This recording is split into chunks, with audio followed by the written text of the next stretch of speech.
Alexa here from the blog, theduvallhomestead.com, and today I'm going to show you how to make sourdough pizza crust.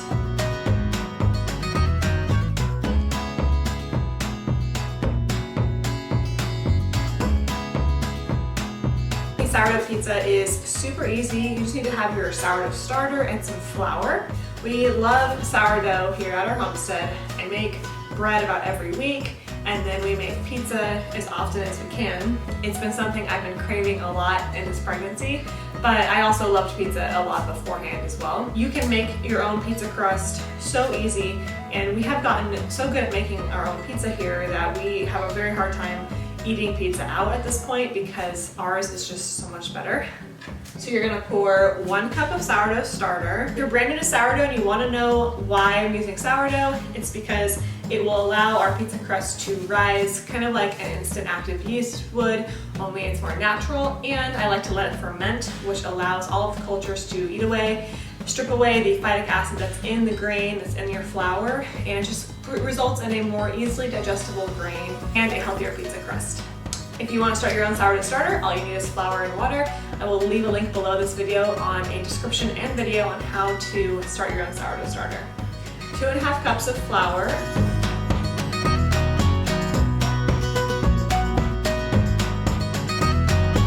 half a cup of warm water, and 1.5 teaspoons of salt. Now we like to use pink coarse salt. Add all of this to a stand-up mixer. We really like this one from KitchenAid. It was a great investment. I haven't done any hand mixing in quite a while, and I used to hand mix everything. I love doing it this way because you can just throw all the ingredients in the KitchenAid mixer, put the dough hook in, press on, and it will turn into dough in a few minutes.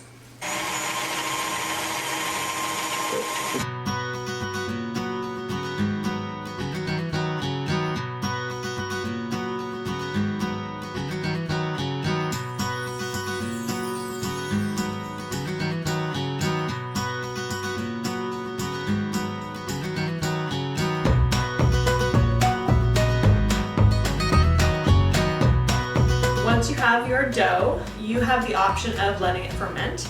So I'll be honest with you, I don't always do this. I would like to ideally, but the reality is so often I don't even know what we're having for lunch or dinner, and then I will whip this up quickly. So if you did not have time to let this ferment, that's okay, it will still work. So before you're ready to cook your pizza, you want to preheat your oven to 450 degrees Fahrenheit. You're gonna cook this really hot. Now, the other thing you need for this recipe are cast iron pans. If you don't have cast iron, you could use a pizza stone for this recipe. However, I have to say that I have never done it. We've always used our cast iron, but I imagine a pizza stone would be the same idea. Now, it's important that your cast iron pans are also very hot. So what I have going on here is I preheated the oven to 450, and I put the cast irons in the oven so they can preheat too. Then you have your dough that's been sitting on the counter, and you're going to divide this in half. This recipe makes 2 pizzas. There will also be a recipe card online at theduvallhomestead.com for this recipe that you can just print out. It's already in a format that is easy for printing, and you can just save it to your recipe box or whatever you do so that you can have it for later. I have this chalkboard that I write a lot of my sourdough recipes on, and usually it just has the following: bread, pancakes, pizza, and pie, because those are the kind of combinations of sourdough starter that I need to know and that I make often. So you want to cut this dough into 2 pieces, and then flour up your workstation a little bit. Should be good. Oh, this dough feels amazing. So you can use a roller on your dough to roll it out. I do this for the most part, but for pizza, I also like to use my hands, so I'll kind of show you how we do that. So just really slow rolling motions. I'm kind of rushed right now because, speaking of pregnancy, I'm starving and this is my lunch. So then you can kind of use your hands to stretch it out.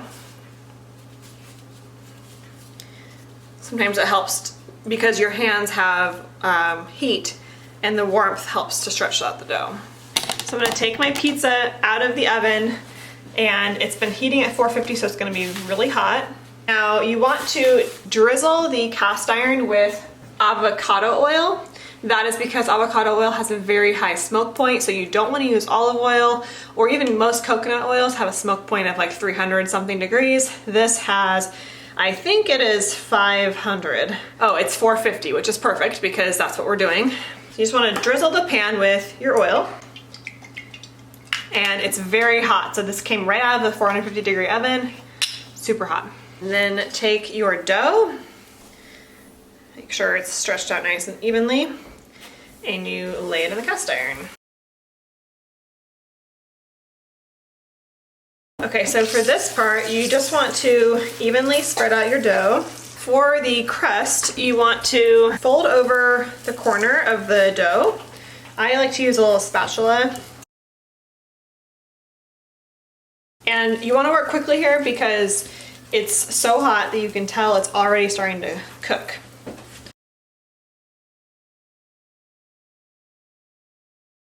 I use kind of one finger to press the dough in and the other one to fold.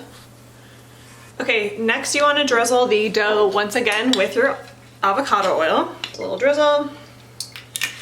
And then I like to add some salt and garlic powder.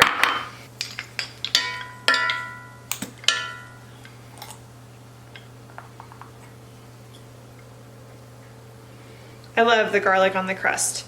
It's really good, especially when you get to the end of the pizza slice and the crust is the only thing that's left and you've seasoned it. It's one of my favorite parts. And I don't usually like the full slice of pizza. I don't know about you, but I like to not eat the crust usually. I'm not a crust person unless it's my crust, and then I love it. So let me know if you are a crust person or not. Okay, so I'm also gonna add some Italian herbs. I just add whatever I have on hand. It's not super picky. Okay, beautiful.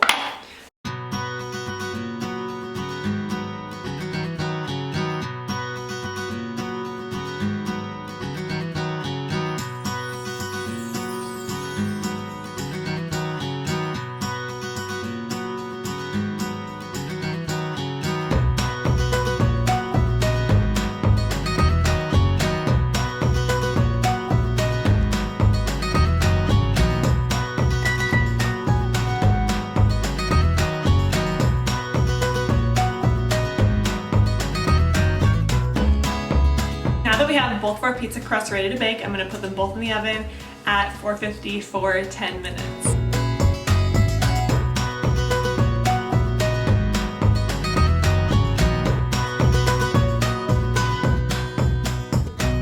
So I just took the crust out of the oven and they are so beautiful. They smell fantastic, and you'll know they're ready when they're hard. So you should be able to kind of tap them, and they are relatively hard. This is so that when you put the ingredients on, the crust doesn't become soggy, which I had a lot of issues with when I first started experimenting with sourdough pizza, was I'd put the sauce on and the whole pizza would be soggy. So this keeps a very firm crust. Now, we're going to add our toppings and then we're gonna put it back in the oven. So as far as toppings go, you can go crazy here, do whatever you like. We like to do my favorite. When I say we, I mostly mean, I think, me and my pregnant belly. Tomato sauce, cheese, salami, tomatoes, and spinach. So it's a nice balance of everything. This is usually just what we already have on hand. So that's what we do. So you're gonna start by drizzling your sauce. And you actually don't need much. You might be surprised with how far it goes. I'm using the same rubber spatula that I used before. It works really well for pizzas, to spread the sauce all the way up to the crust line. This is why you made that crust.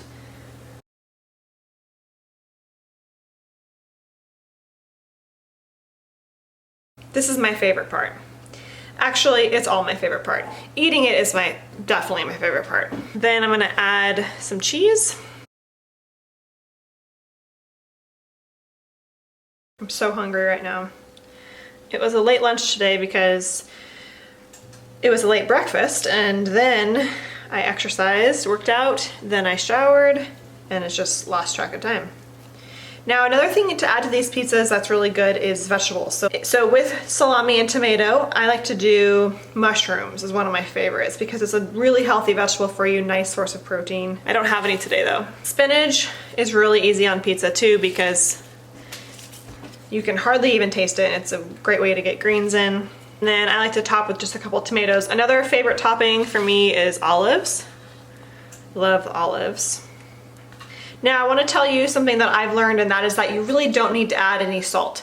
I used to oversalt the pizza quite a bit and it's just too salty because there's salt in your tomato sauce and there's salt in your salami. So just be aware of your salt. You can always add more, so go on the lesser side. Now I'm using a simple marinara sauce. This is a pasta sauce. You don't need to use a pizza sauce necessarily. I just use literally whatever sauce is in my cupboard. So this is what I had today, but you can use like a 4 cheese sauce or a garlic sauce or a tomato basil. It's all gonna be delicious. So I'm gonna do the same thing on the other side.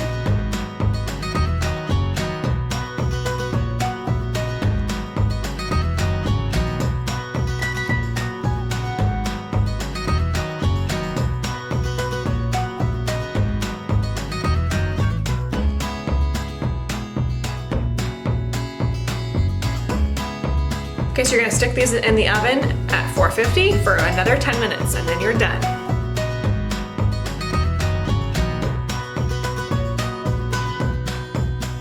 Okay, so we got one pizza out of the oven here. Now this is my favorite part of this recipe, is the fact that this comes off the cast iron so easily and we put it onto a wood cutting board. And what my husband and I like to do is we'll put one pizza on one cutting board, another pizza on another, and we'll just take this right down to the couch and eat dinner off the cutting board. I just take a metal spatula here, under the pizza, pick it up and put it right onto the cutting board. It's so easy.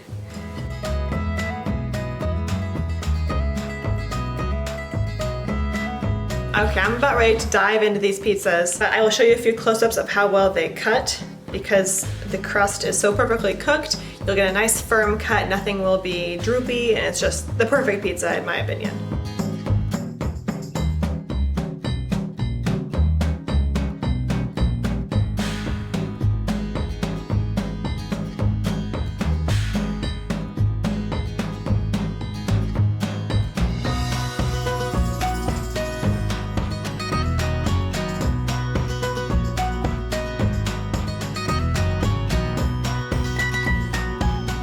There you have it. That's how you make sourdough pizza. I love this pizza. I can't tell you, it is my favorite food that I make of all time. I hope you love it too. If you enjoy this recipe, make sure you share it with me on Instagram or Facebook and let me know you made it. If you are brand new to my page, make sure you hit that subscribe button. Every week I post new farm-to-table recipes and homemade natural living from our homestead here in Duvall. All things natural, healthy, homemade, that's what we're all about. Thank you so much for stopping by the Duvall Homestead.